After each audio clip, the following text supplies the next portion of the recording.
महाजनजी, चंद्रकांत दादा पाटीलजी आणि उपस्थित सर्व मान्यवरांनो, दरवर्षीच्या प्रथेप्रमाणे हिवाळी अधिवेशनाच्या निमित्तानं आज आम्ही सगळेजण नागपूरमध्ये आलोय। कॅबिनेट आत्ताच झाली। यावेळेस सभागृहामध्ये बिल होणार आहेत, त्याच्याबद्दल राज्याचे मुख्यमंत्री सांगतीलच साधारण कामकाज काय असणार आहे त्याच्याबद्दल। परंतु अलीकडे एक पायंडाच पडलेला आहे की विरोधी पक्ष हा सातत्याने चहापानाच्या कार्यक्रमावर बहिष्कार घालतात आणि हे वर्षानुवर्ष अलीकडे चाललेलं आहे। त्याच्यावर ते चहापान करावं न करावं हा एक आता विचार करणारा प्रश्न निर्माण झालेला आहे।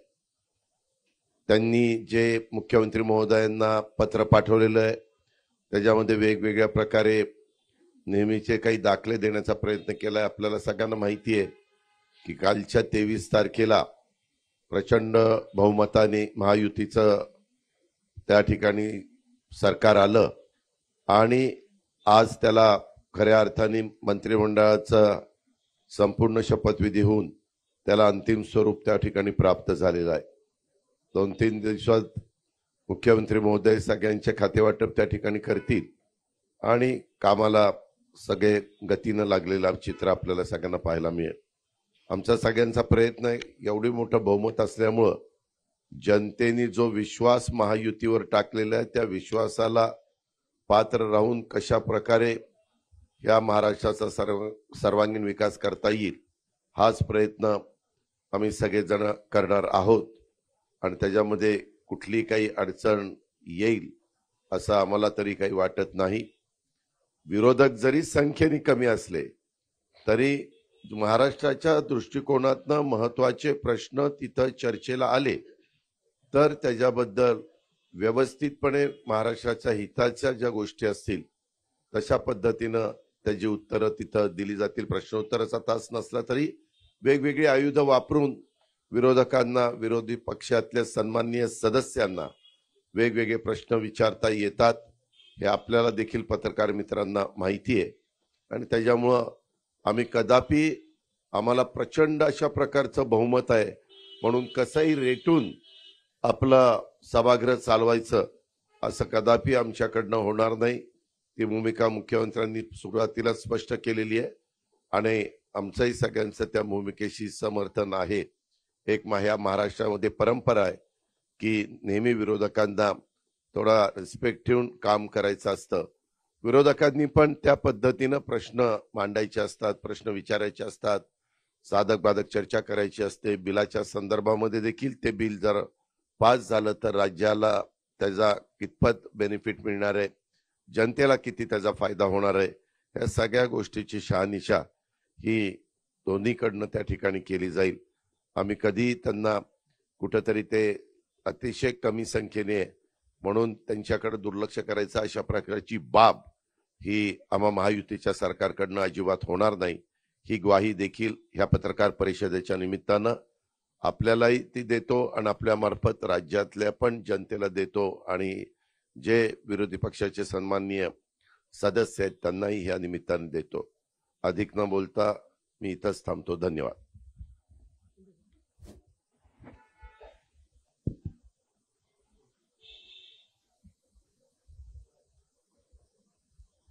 हिवाळी अधिवेशनासाठी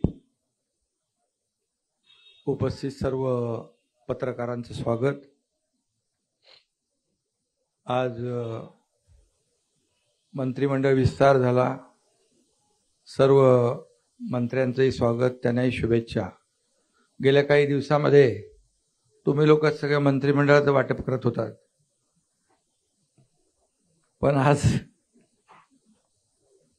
आम्ही पाहत होतो कुणाला किती मंत्री, कुणाचे किती खाते कुणाचे कुणाला खाते वाटपही होईल मुख्यमंत्री महोदयांच्या नेतृत्वाखाली। आणि खरं म्हणजे अतिशय मोठं मॅन्डेट आणि हे अधिवेशन आपलं नागपूरमध्ये होतंय। नागपूरकर मुख्यमंत्री देवेंद्रजींचं मी अभिनंदन करतो, त्यांनाही शुभेच्छा देतो. खरं म्हणजे सगळ्यात कमी वयाचे असताना तुम्ही महापौर झाले ना, 27व्या वर्षी 27व्या वर्षी महापौर झाले आणि 44व्या वर्षी मुख्यमंत्री झाले आणि ते आता तिसऱ्यांदा मुख्यमंत्री झाले. त्यांचं मी अभिनंदन करतो. पुन्हा येईन म्हणाले. काही लोकांनी त्यांची टिंगल केली, पण ते पुन्हा आले आणि म्हणून मी त्यांचं मनापासून अभिनंदन नागपूरमध्ये करतो. यापूर्वी केलेलं आहे, पुन्हा अभिनंदन. खरं म्हणजे आमच्या महायुतीची एक नवीन इनिंग सुरू झालेली आहे. प्लेयर तेच आहेत, विरोधी पक्ष तोच आहे, मॅच नवीन आहे. आणि म्हणून खऱ्या अर्थाने आम्ही गेले 2.5 वर्ष टीम म्हणून काम केलं. मी मुख्यमंत्री म्हणून काम केलं. माझ्यासोबत देवेंद्रजी, अजितदादा. देवेंद्रजींना 5 वर्षाचा मुख्यमंत्री पदाचा असलेला अनुभव गेल्या 2.5 वर्षामध्ये कामी आला आणि आम्ही सुरुवातीला दोघांनी कारभार सुरू केला. अजितदादा नंतर आले आणि आम्ही टीम म्हणून काम केलं. आणि खऱ्या अर्थाने आपल्यालाही माहीत आहे, मी सभागृहात देखील म्हणालो की जसं ते पुन्हा येईन म्हणाले तसं मी त्यावेळेस म्हणालो होतो की आम्ही दोघं मिळून 200 आमदार निवडून आणणार. आणि नंतर तर पुढचे 232 आलेत आपले, 37. मग ते अजितदादा आल्यामुळे आपलं बोनस. आणि म्हणून आम्ही जे म्हणालो ते जनतेने देखील आमच्यावर विश्वास टाकला आणि लँडस्लाईड मॅन्डेट आम्हाला मिळालं. त्यामुळे आमची आता जबाबदारी वाढलेली आहे. जनतेच्या प्रती आम्ही उत्तरदायित्व आहोत. आणि खरं म्हणजे विदर्भामध्ये हे अधिवेशन होतंय आणि विदर्भाला देखील आम्ही 2.5 वर्षामध्ये न्याय देण्यासाठी अनेक निर्णय घेतले. आणि आमचं मिशन एकच आहे की मिशन समृद्ध महाराष्ट्र. संपूर्ण गेल्या 2.5 वर्षामध्ये आपण पाहिलं की महाविकास आघाडीने जी थांबवलेली विकास कामं ती आम्ही त्याला गती दिली. जी देवेंद्रजींच्या काळामध्ये सुरू झाली परंतु नंतर ते प्रकल्प बंद पडले. ते फार म्हणजे शेतकऱ्यांच्या हिताचे, जनतेच्या हिताचे प्रकल्प होते, परंतु आम्ही त्याला चालना दिली. त्याची काही उद्घाटने आदरणीय प्रधानमंत्री महोदयांच्या शुभास्ते झाली आणि एकीकडे विकास आणि दुसरीकडे लोककल्याणकारी योजना याची सांगड आम्ही घातली. आणि मला अभिमान आणि आनंद आहे की आमच्या टीमचा की लोकांनी देखील आमच्या कामाची पोचपावती दिली आणि तुम्हाला सगळ्यांचे अंदाज फोल ठरले. अनपेक्षित असा विजय, दैदिप्यमान असा विजय आम्हाला मिळालेला आहे. आणि जसं मला देवेंद्रजींनी खंबीर पाठिंबा दिला, ते उपमुख्यमंत्री होते आणि मला मुख्यमंत्री म्हणून त्यांनी पाठिंबा दिला, नंतर अजितदादांनी दिला, तसाच हा एकनाथ शिंदे देखील देवेंद्रजींच्या पाठीशी खंबीरपणे उभा राहील. कारण तुम्ही रोज काहीतरी सांगता, नाराज आहे काय. आता नाराज आणि खुशी, आनंद कसा काय व्यक्त करायचा त्याचं एक डेफिनेशन पण तुम्ही सांगायला पाहिजे. आणि म्हणून आमच्या टीममध्ये आम्ही सगळे एक टीम म्हणून काम करणार आहोत आणि आम्ही तिघं आणि आमचं मंत्रिमंडळ जे आहे हे राज्यातल्या जनतेला आमची जबाबदारी आहे त्यांच्या प्रती. आम्ही अनसरेबल आहोत त्यांना. आणि म्हणून चांगलं सरकार या ठिकाणी, लोकाभिमुख सरकार, आणि जे गतिमानतेने आम्ही निर्णय घेतले तसेच गतिमानतेने निर्णय यापुढे आम्ही घेऊ. आणि खऱ्या अर्थाने या ठिकाणी एक लोकाभिमुख सरकार, एक सर्वसामान्यांचं सरकार म्हणून आम्ही म्हणत होतो. सर्वसामान्यांचं सरकार कसं असतं हेही आम्ही दाखवून दिलं आणि लोकांसाठी आम्ही अनेक निर्णय घेतले. 2.5 वर्षामध्ये आमच्या कामांचा स्ट्राईक रेट महायुतीचा देशात नंबर 1 होता. आणि म्हणून आमच्या 2.5 वर्षातल्या ऐतिहासिक कामाला जनतेने स्वीकारलं आणि विरोधकांना जनतेने नाकारलं, ही देखील वस्तुस्थिती आहे. आणि म्हणून निवडणुकीमध्ये देखील जनतेने विरोधकांना त्यांची जागा दाखवली. अगदी विरोधी, मला काही टीका करायची नाही आहे, परंतु विरोधकांना देखील विरोधी पक्षनेत्या एवढं संख्याबळ देखील मिळवता आलं नाही, ही देखील वस्तुस्थिती आहे. कारण आपल्याला माहीत आहे की लोकसभेच्या निकालानंतर त्यांनी मंत्रिमंडळ तयार करून टाकलं होतं. मंत्री कुणाला, मुख्यमंत्री कोण, काय सगळं. परंतु जनतेने दाखवून दिलं की खऱ्या अर्थाने जे काम करणारे लोक आहेत त्यांच्या मागे जनता उभी राहिली. आणि आज 2.5 वर्षामध्ये जे काम केलं त्याची फलश्रुती, त्याचा परिपाक आज आपण पाहतोय. आणि चहापानासाठी अजितदादा मगाशी म्हणाले, विरोधी पक्षाची परंपरा आहे बहिष्कार घालण्याची. आम्ही त्यांना आमंत्रित केलं होतं, आम्हाला वाटलं येतील, परंतु जनतेनेच विरोधी पक्षावर बहिष्कार घातला आणि त्यामुळे एवढी लँडस्लाईड विक्ट्री मिळाली. आणि म्हणून खरं तर आज त्याच्यावर जास्ती काय मी बोलत नाही, परंतु सुदृढ लोकशाहीचं जे काही आपण संकेत म्हणतो, सत्ताधारी पक्ष आणि विरोधी पक्ष जरी ते संख्याबळाने कमी असले तरी सुद्धा विरोधी पक्ष म्हणून आम्ही तिघही आणि आमचं महायुती सरकार कुठेही त्यांना कमी लेखणार नाही. त्यांनी आम्हाला 2.5 वर्षामध्ये हलक्यात घेतलं आणि आरोपावर आरोप, आरोपावर आरोप, आरोपावर आरोप 2.5 वर्ष केले. परंतु आम्ही त्यांनी आरोप केले, आम्ही काम केलं, काम एके काम केलं. आणि म्हणून आरोपाला उत्तर आम्ही कामाने दिलं. आणि म्हणून त्यांनी आम्हाला हलक्यात घेतलं म्हणून त्यांची ही गत झाली. त्यांना आम्ही काय हलक्यात घेणार नाही, आम्ही त्यांचा मान सन्मान नक्की ठेवू. आता त्यांनी सकारात्मक राजकारण केलं पाहिजे. कन्स्ट्रक्टिव्ह क्रिटिसिझमची अपेक्षा त्यांच्याकडून आहे. आणि जिथं सरकार किंवा कुठं चुकत असेल तर विरोधी पक्षाने नक्की बोलावं. परंतु या ठिकाणी विरोधाला केवळ विरोध न करता सरकारच्या चांगल्या कामामध्ये, अधिवेशनामध्ये आपण भाग घेतला पाहिजे सगळ्यांनी. सारखं ते काय त्याला म्हणतो सभात्याग करून लोकांना न्याय देता येणार नाही. आणि म्हणून आम्ही एवढंच सांगतो की आदरणीय प्रधानमंत्री देखील म्हणाले 2047 मध्ये भारत स्वातंत्र्याची 100 वर्ष पूर्ण करेल, तेव्हा विकसित भारत कसा असला पाहिजे यासाठी त्यांनी 11 संकल्प कालच जाहीर केलेत. आणि आपल्याला माहीत आहे की आम्ही आपलं महायुतीचं सरकार आदरणीय प्रधानमंत्री मोदी साहेबांच्या मार्गदर्शनाखाली आम्ही काम केलं. डबल इंजिनचं सरकार म्हणून आम्ही काम केलं. आणि म्हणून आमचाही देखील अजेंडा आहे याला प्रगत राज्य करायचं. मुख्यमंत्री महोदयांच्या नेतृत्वाखाली या ठिकाणी राज्य अधिक गतिमान होईल आणि पुढे या राज्यातल्या जनतेला न्याय मिळेल. आणि मी हेही सांगतो की काही मगाशी त्यांनी पत्र दिलेलं आहे ईव्हीएमच्या बद्दल, त्या ठिकाणी काही धानाच्या बद्दल. आता आपण, मला वाटतं गेल्या वर्षी आपण 15,000 रुपये दिले ना, 20,000 रुपये दिले. गेल्या पहिले 15 दिले, नंतर 20 दिले आपण. म्हणजे धानाला बोनस देखील आपण आपल्या काळात जास्ती दिला. विदर्भामध्ये देखील आपण अनेक निर्णय घेतले.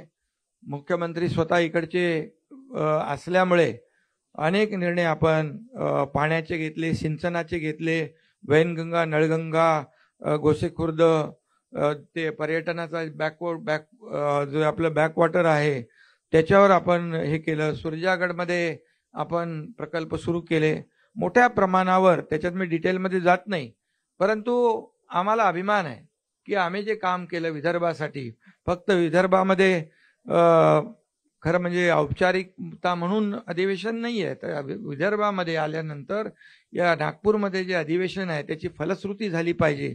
आणि गेल्या 2.5 वर्षामध्ये देखील आम्ही अनेक निर्णय घेतले या विदर्भासाठी, याचा देखील आनंद आणि समाधान आहे. आणि म्हणून मी आपल्याला एवढंच सांगतो की आमच्या महायुतीच्या काळामध्ये मराठी भाषेला अभिजात भाषेचा दर्जा देवेंद्रजींनी स्वतः त्याचा पाठपुरावा देखील केला. आणि आदरणीय प्रधानमंत्री महोदयांनी तो देखील निर्णय घेतला. त्यामुळे असे अनेक कामं आहेत, किती निर्णय घेतले आपण की ते सांगायला या ठिकाणी वेळ पुरणार नाही. गेल्या 2.5 वर्षात आम्ही 86 कॅबिनेट बैठका घेतल्या, 850 निर्णय घेतले. सर्व निर्णय लोकहिताचे, जनहिताचे निर्णय आम्ही घेतले आणि आम्ही तिघांनी मिळून जे जनतेसाठी, या महाराष्ट्रातल्या लोकांसाठी घेतले ते आपल्या सगळ्यांना माहीत आहेत. आणि म्हणून यापुढे देखील एक टीम म्हणून आम्ही काम करतोय.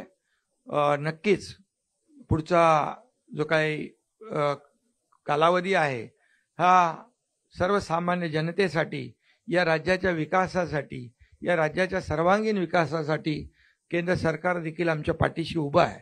आणि म्हणून याचा फायदा जनतेला होईल, महाराष्ट्राला होईल. आणि जे आदरणीय प्रधानमंत्री महोदयांचं $5 ट्रिलियन जे हे आपलं स्वप्न आहे, त्याच्यामध्ये आमचं जे $1 ट्रिलियन जे स्वप्न आहे, जो गोल आहे, तो मला वाटतं आम्ही अचीव करू. त्याच्यापेक्षा जास्ती पुढे जाऊन अचीव करू, एवढंच या प्रसंगी आपल्याला सांगतो.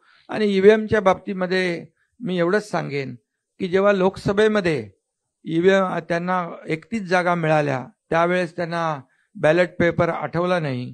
त्यांना जिथं जिथं जेव्हा ज्या राज्यामध्ये, कर्नाटकमध्ये असेल, तेलंगणामध्ये असेल, अगदी आता झालेली झारखंडमध्ये असेल, इकडे जेव्हा त्यांना विजय मिळाला तिकडे त्यांनी ईव्हीएम चांगला आहे आणि बॅलेट पेपरचा काय उल्लेख केला नाही, बॅलेटनी निवडणुका घ्या म्हणून.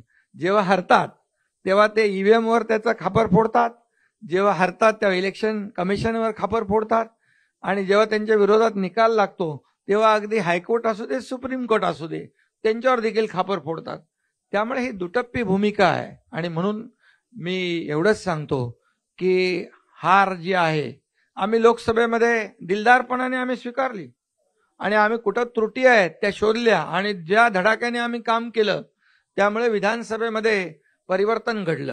त्यामुळे विरोधकांना देखील माझी विनंती आहे की जनतेचं जे मॅन्डेट आहे, जनतेने दिलेलं मॅन्डेट, त्याचा अपमान करू नका आणि वस्तुस्थितीला सामोरं जा, एवढंच माझं या प्रसंगी सांगणं आहे. आणि आम्ही पुढे जे करू ते या राज्याच्या भल्यासाठी करू, राज्याच्या विकासासाठी करू, सर्वसामान्य माणसाच्या जीवनामध्ये जे बदल घडले पाहिजे, चांगले दिवस आले पाहिजे, त्याच्यासाठी करू.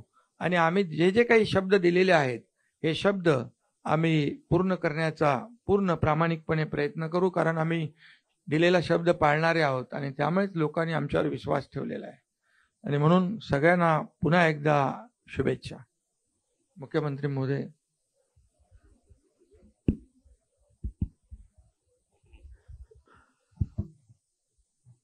सर्वप्रथम आपल्या सर्वांचं या ठिकाणी मी अतिशय मनपूर्वक स्वागत करतो. आणि हिवाळी अधिवेशन आहे आणि थंडी देखील आहे, त्यामुळे निश्चितपणे या अधिवेशनामध्ये आम्ही महाराष्ट्राच्या जनतेला ऊब मिळेल आणि ऊर्जा मिळेल अशा प्रकारचा कारभार करण्याचा प्रयत्न हा निश्चितपणे करू. राज्य मंत्रिमंडळाचा आजच विस्तार आम्ही केलेला आहे आणि या ठिकाणी आम्ही आज आमच्या 39 मंत्र्यांनी शपथ घेतलेली आहे, ज्याच्यामध्ये 6 राज्यमंत्री आहेत. आजपासनं आमचा गतिशील कारभार आम्ही सुरू केलेला आहे. अर्थातच तुमचा पुढचा प्रश्न जो असणार आहे त्याचं उत्तर दादांनी आणि शिंदे साहेबांनी दिलंय की खाते वाटप कधी, तर येत्या 2 दिवसात खाते वाटप देखील आम्ही पूर्ण करू. जवळपास सगळी क्लॅरिटी आमची झालेली आहे आणि या अधिवेशनामध्ये आपल्याला कल्पना आहे की राज्यपालांच्या अभिभाषणावरची चर्चा, पुरवणी मागण्यांवरची चर्चा, सत्तारूढ पक्ष आणि विरोधी पक्षांच्या प्रस्तावावरची चर्चा आणि त्याचसोबत जवळपास 20 बिलं या अधिवेशनामध्ये येणार आहेत. कारण मागच्या काळात निवडणुकीपूर्वी जे काही अध्यादेश निघाले होते ते बिलांमध्ये कन्व्हर्ट होणार आहेत आणि म्हणून चांगलं कामकाज करण्याचा आमचा प्रयत्न आहे. विरोधी पक्षाने एक पत्र दिलं, मागच्याच अधिवेशनातलं पत्र फक्त एक ईव्हीएमचा पॅरेग्राफ ऍड करून त्यांनी दिलं आणि म्हणून आपण मगाशी बघितलं असेल की बोलताना ते हिवाळी अधिवेशनाला पावसाळी अधिवेशन म्हणाले, कारण पत्र ते जुनंच होतं. पण मला असं वाटतं की जे काही मुद्दे त्यांनी उपस्थित केलेले आहेत पत्रामध्ये, त्याची उत्तरं वारंवार आम्ही दिलेली आहेत आणि ते जेवढे वेळा उपस्थित करतील तेवढे वेळा त्या प्रश्नांची उत्तरं ही निश्चितपणे आम्ही देऊ. महाराष्ट्रामध्ये एक गतिशील सरकार आणायचं आमचा प्रयत्न आहे आणि जसं शिंदे साहेबांनी सांगितलं, ईव्हीएमच्या संदर्भात आता एक नरेटिव्ह तयार करण्याचा प्रयत्न ते करतायत. त्याचंही उत्तर चर्चेच्या दरम्यान आम्ही देऊ. पण मला त्यांना सांगायचं आहे की या ईव्हीएमचा अर्थ असा आहे, एव्हरी वोट फॉर महाराष्ट्र.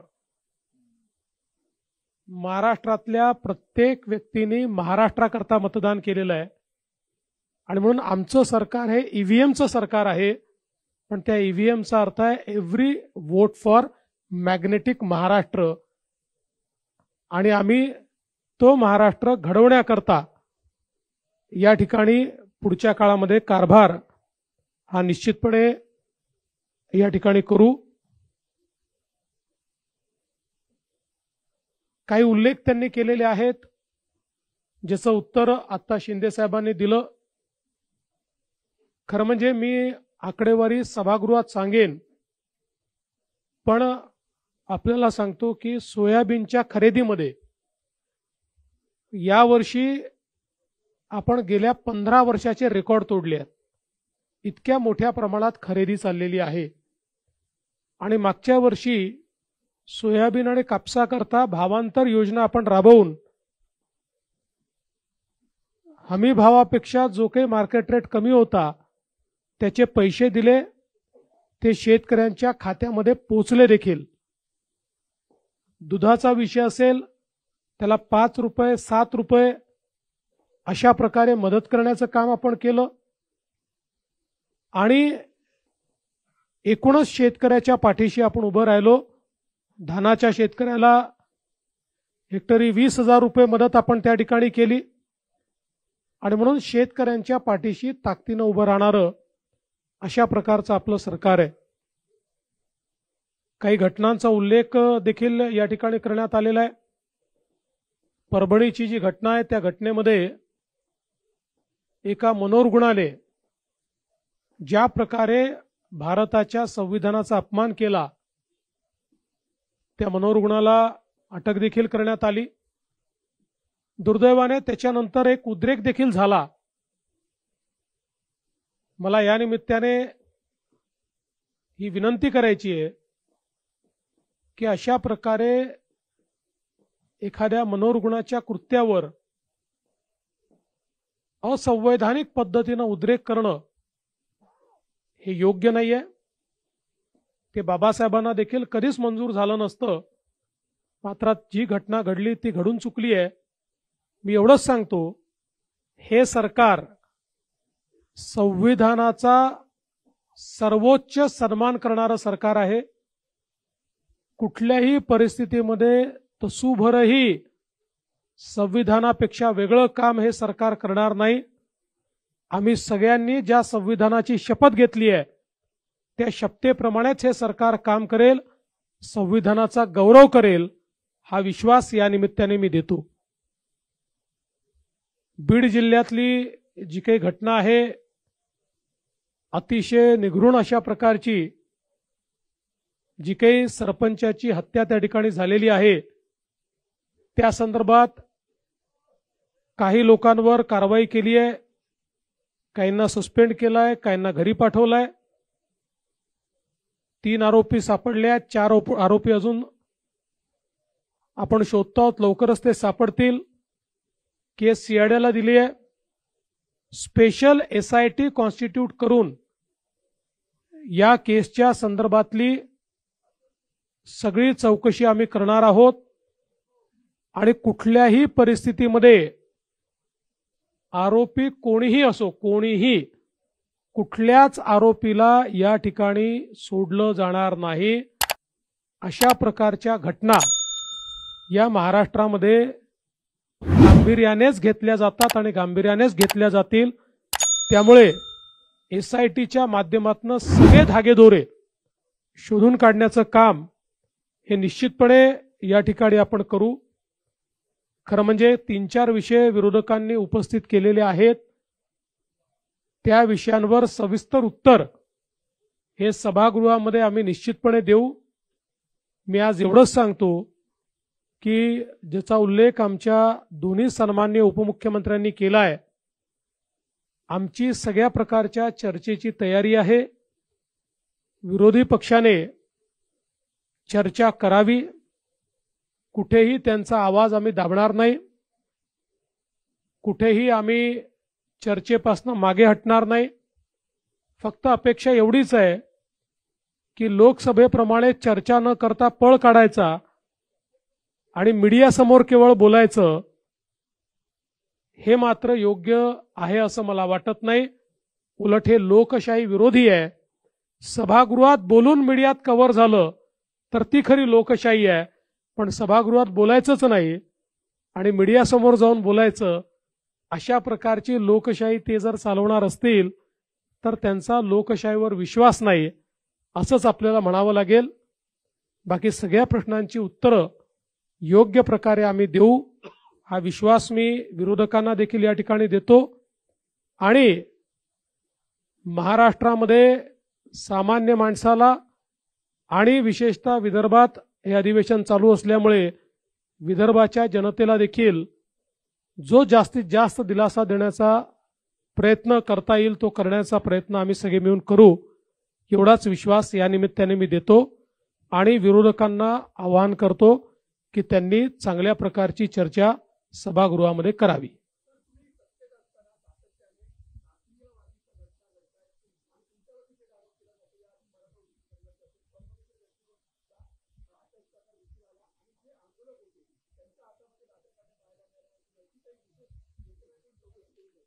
त्या संदर्भात सगळी कारवाई केलेली आहे.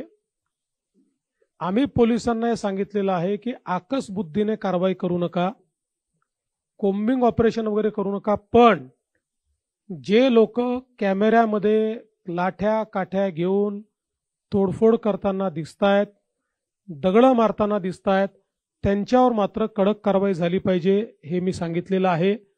आणि तुम्ही जो मूळ प्रश्न विचारला, मला असं वाटतं की मला टार्गेट करण्याच्या संदर्भातला जो विषय आहे त्याचं उत्तर या निवडणुकीने दिलेलं आहे.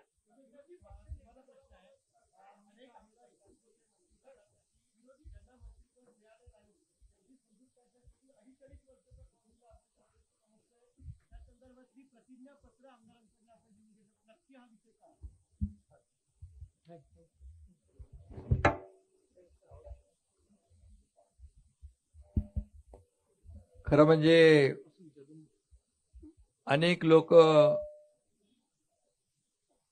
त्यांची क्षमता असते, मंत्री बनण्याची अपेक्षा असते, इच्छा असते, त्यामुळे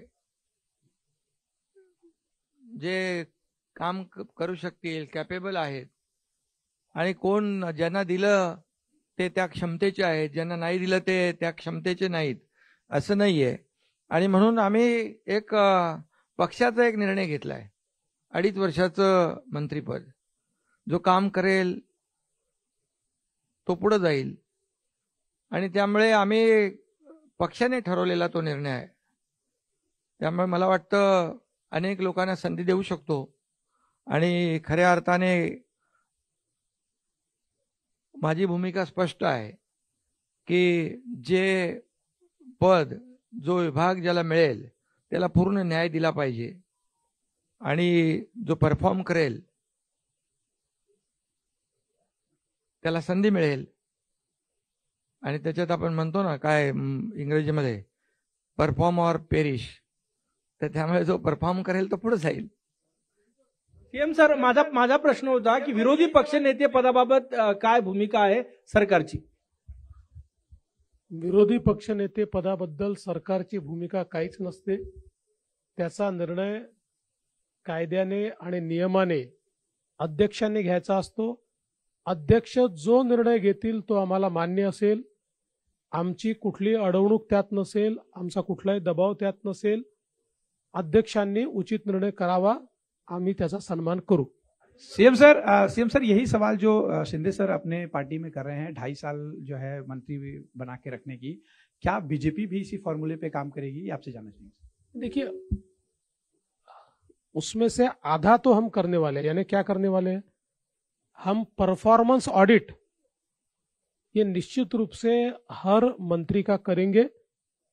और परफॉर्मेंस ऑडिट में जहां ये ध्यान में आएगा कि मंत्री उचित काम नहीं कर रहे, उस समय उस मंत्री का पुनर्विचार किया जाएगा. हा, एक मिनिट. जसं देवेंद्रजी म्हणाले तसं मी 2.5 वर्ष म्हणजे 2.5 वर्ष त्यांनी काही करावं असं नाही. त्याचं पण परफॉर्मन्स ऑडिट, त्याच्या कामाचं मूल्यमापन केलं जाईल. कामाचं मंत्र्यांचं होणार की तिन्ही म्हणजे सगळ्या मंत्र्यांचं होणार? तिघांनीही आम्ही आज आमच्या मंत्रिमंडळ बैठकीमध्ये आम्ही तिघांनीही सगळ्या मंत्र्यांनाही सांगितलेलं आहे की आपल्या सगळ्या मंत्र्यांच्या कामाचं परफॉर्मन्स ऑडिट आम्ही करू. आणि दुसरा प्रश्न की दंगलखोरांवर आपण कारवाई करण्यासंदर्भात कायदा केलेला आहे. अनेक ठिकाणी या जाळपोळीच्या घटना घडत आहेत आणि सार्वजनिक मालमत्तेचा विध्वंस होतो आहे, तर त्यांच्याकडनं तो खर्च वसूल करणे किंवा सार्वजनिक मालमत्तेचं कायद्याने अशी कारवाई होणार का? निश्चित कायद्याप्रमाणे ती कारवाई केली जाईल.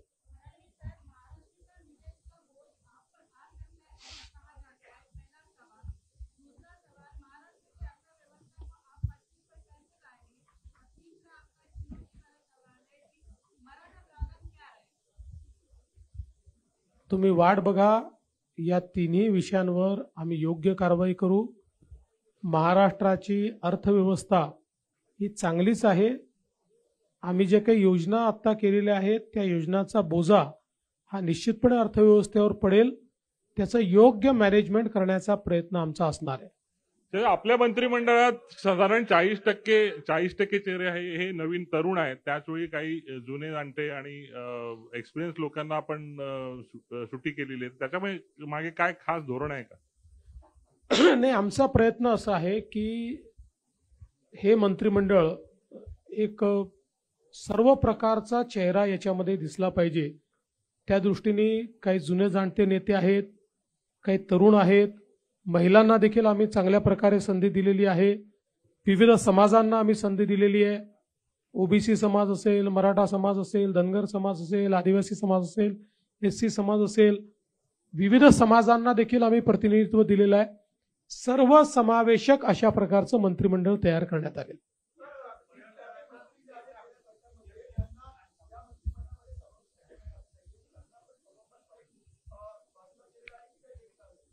वेगवेगळी कारणं त्याच्यामध्ये आहेत. अनेक वेळा काही मंत्र्यांना याकरता घेण्यात आलेलं नाही. मी भाजपचं सांगतो आमच्याकडे की पक्षाने त्यांना काही वेगळी जबाबदारी द्यायचं ठरवलेलं आहे. आपल्याला कल्पना आहे बीजेपीमध्ये अनेक वेळा आम्ही जर कोणाला जबाबदारी पक्षात द्यायची असेल तर त्यांना मग मंत्रिमंडळात स्थान देत नाही. काही असं देखील असू शकतं की काही जे मंत्रिमंडळातनं ड्रॉप झाले आहेत ते काही परफॉर्मन्समुळे देखील ड्रॉप झालेले असू शकतात.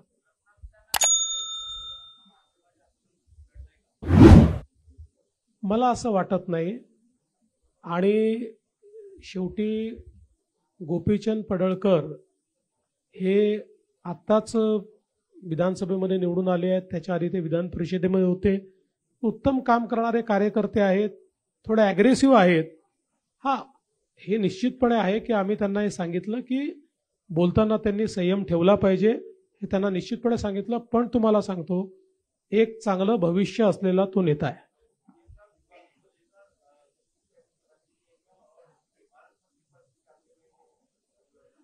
विभागों को लेकर हमारी करीब करीब सहमति बन चुकी है और इसीलिए मैंने कहा कि हम अब उसका जो बांटअप है वो अगले 1-2-3 दिन में कर देंगे.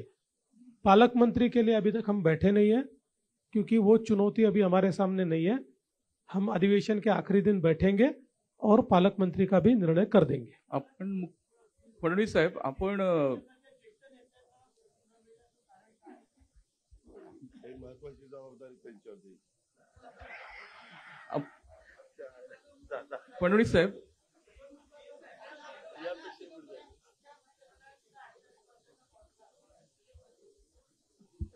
2.5 महिन्याचा पण असू शकतो. आपण लाडकी बहीण योजना राबवून सत्ता मिळाली आहे आपल्याला, आणि या मंत्रिमंडळात केवळ 4च महिला आहेत, म्हणजे साधारण 10%च झाल्या, आणि आपण महिलांची संख्या पुढच्या निवडणुकीत वाढवणार आहोत. तर ते त्यामागचं गणित काय? आणि दुसरं, एक जागा रिक्त आहे, ती कोणासाठी? आता पर्सेंटेज मध्ये सांगायचं तर मागच्यापेक्षा 300 पट जास्त घेतल्या आहेत आम्ही. कारण मागच्या आमच्या मंत्रिमंडळात एकच महिला होत्या. त्याच्यामुळे आमची प्रगतीच चाललेली आहे. अजून काही बहिणींना आम्हाला स्थान द्यायचं आहे, ते भविष्यात देऊच. आणि तसंही 2029 मध्ये आम्हालाच बहिणींना स्थान मागावं लागणार आहे. आणि एक जागा कोणासाठी?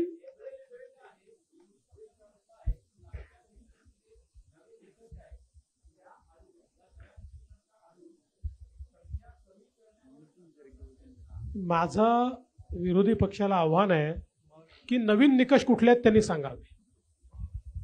कुठले नवीन निकष आहेत ते त्यांनी सांगावे, एवढं माझं त्यांना खुलं आव्हान आहे.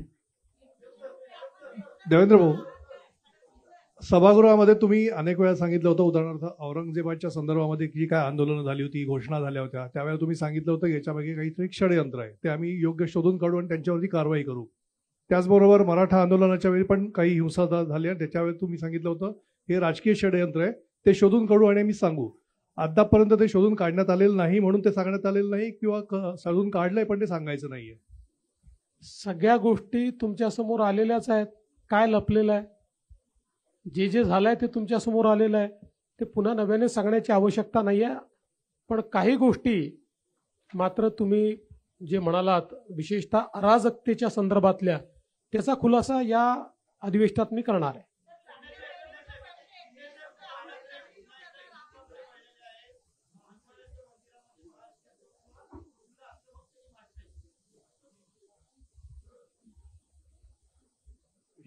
आता खरं म्हणजे हे उशिरा सुचलेलं शहाणपण आहे. काय हिंदुत्व काय टी शर्ट आहे का तो बदलता येतो?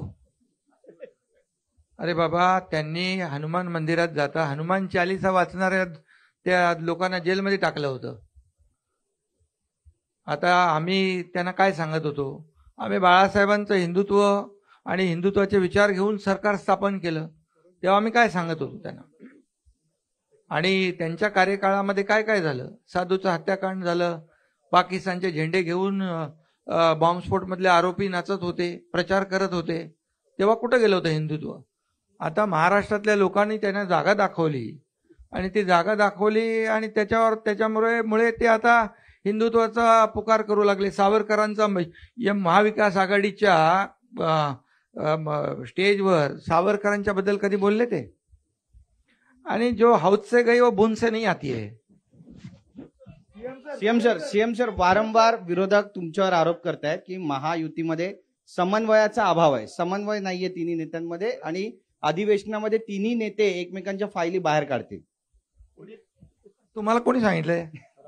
संजय राऊत. नाही, अरे बाबा, अच्छा, अरे बाप रे, विश्व काय, आम्ही इथं तिघं बसलो. मला तुमची क्यू येते भाऊ. तुम्ही काय, तुम्ही संजय राऊतच्या म्हणण्यावर प्रश्न विचारता, एवढे सिनियर तुम्ही जर्नलिस्ट, तुमचीच क्यू येते मला. सीएम सर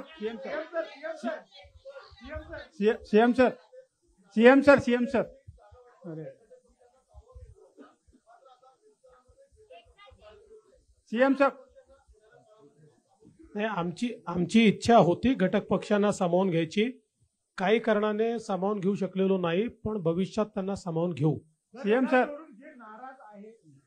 नेता पक्ष असतील त्यांना महामंडळ वगैरे काही देणार आहात का लवकर? नाराजांना आम्ही समजून सांगू, आमचेच आहेत, त्यांना नक्की समजून सांगू.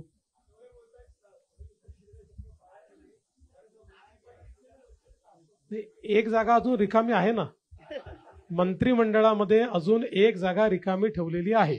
सीएम साहब करारानुसार विदर्भात अधिवेशन सुरू होत आहे उद्यापासून. विदर्भ वेगळ्या विदर्भासाठी काही आपण निर्णय घेणार आहे का? त्याचा अधिवेशनात निर्णय होत नाही, त्याचा निर्णय केंद्र सरकार घेत. 2018 इथलं अधिवेशन घेऊ शकत नाही. 2018 मध्ये आपण मुख्यमंत्री होते.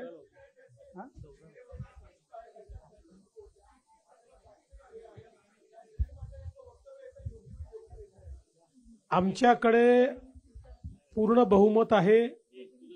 आमच्याकडे भरपूर लोक निवडून आलेले आहेत. त्याच्यामुळे आमच्याकडनं तरी आता कुठलाही प्रयत्न नाही. एकनाथजी, प्रश्न असा आहे की आपण म्हटलं हिंदुत्व बदलता येत नाही, पण आता तुमच्या वेळेस घेतलेला हिंदुत्व नाही, टी शर्ट आहे का हिंदुत्व बदलायला असं म्हणालो मी. आणि महत्वाचं म्हणजे हिंदुत्व तुम्ही कधी खूप बदलूच उत्तम शकत निर्णय नाही. घेतला होता, गोमाता ही राजमाता. पण हिंदुत्ववादी कार्यकर्त्यांची अशी मागणी आहे की मनुष्यवधाचा गुन्हा दाखल झाला पाहिजे जर गोमातेला मारलं तर. कारण गो कत्तल होते आहे, गोमाता कापली जाते आहे आणि वारंवार या घटना होत आहेत की ट्रक सुद्धा जाळले जात आहेत. तर मोठ्या मोठ्या घटना अजूनही होत आहेत. तर तो ठोस निर्णय होईल का आता? नाही, होणार ना ठोस निर्णय. त्याच्यावर कडक कारवाई करू. त्याच्यात कायद्यामध्ये आणखी आपण आणखी जे काही बंधनं आणता येतील ती आणू. सीएम सर, परभणीच्या घटनेमध्ये काही अर्बन नक्षल कनेक्शन पाहायला मिळत आहे का? अद्याप अशा प्रकारचं कनेक्शन दिसलेलं नाही. तथापि या घटनेची चौकशी चाललेली आहे.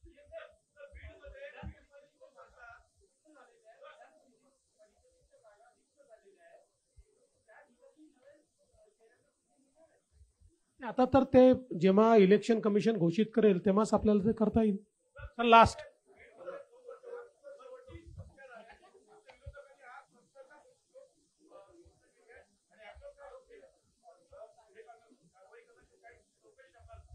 मी मगाशीच सांगितलं की बीडच्या घटनेवर आम्ही SIT नेमतो आहोत आणि कायदा आणि सुव्यवस्थेच्या संदर्भात कुठली हयगय केली जाणार नाही. अतिशय कडक कारवाई त्या ठिकाणी केली जाईल. गरजा हिंदुस्तान चॅनलला सबस्क्राईब करा आणि ताज्या घडामोडी जाणून घेण्यासाठी बेल आयकॉनवर प्रेस करा.